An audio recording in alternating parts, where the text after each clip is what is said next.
ನೀರು ಹರಿವಿನಲ್ಲಿ ಇಳಿಮುಖ. ಕುಡ್ಚಿ ಕೃಷ್ಣಾ ನದಿ ಮೇಲ್ಸೇತುವೆ ಸಂಚಾರಕ್ಕೆ ಮುಕ್ತ.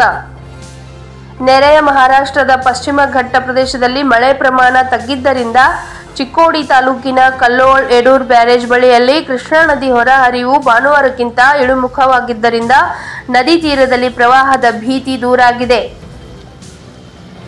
ಮಹಾರಾಷ್ಟ್ರದ ಕೃಷ್ಣಾ ಜಲಾನಯನ ಪ್ರದೇಶ ವ್ಯಾಪ್ತಿಯ ಕೊಯ್ನಾ, ಕೃಷ್ಣಾ ಹಾಗೂ ಉಪನದಿಗಳಾದ ವೇದಗಂಗಾ, ದೂದಗಂಗಾ ನದಿಗಳ ನೀರಿನ ಹರಿವಿನ ಪ್ರಮಾಣ ಇಳಿಮುಖವಾಗಿದ್ದರಿಂದ ಸೋಮವಾರ ದೂದಗಂಗಾ ನದಿಯ ಚಿಕ್ಕೋಡಿ ತಾಲೂಕಿನ ಸದಲ್ಗಾ, ಬೋರ್ಗಾಂವ್, ಎಕ್ಸಂಬಾ, ದಾನ್ವಾಡ್ ಬೃಹತ್ ಸೇತುವೆಗಳು ಸಂಚಾರಕ್ಕೆ ಮುಕ್ತವಾದರೆ ಕರ್ನಾಟಕ, ಮಹಾರಾಷ್ಟ್ರ ನಡುವೆ ಕಳೆದ 4-5 ದಿನಗಳಿಂದ ಸ್ಥಗಿತವಾಗಿದ್ದ ವಾಹನಗಳ ಸಂಚಾರ ಮಂಗಳವಾರ ಬೆಳಗ್ಗೆ ಮತ್ತೆ ಎಂದಿನಂತೆ ಪ್ರಾರಂಭಗೊಂಡು ಜಮಖಂಡಿ ಮಿರಜ್ ಸಂಪರ್ಕ ಕಲ್ಪಿಸುವ ಕುಡ್ಚಿ ಸೇತುವೆ ಸಂಚಾರಕ್ಕೆ ಮುಕ್ತವಾಗಿದೆ.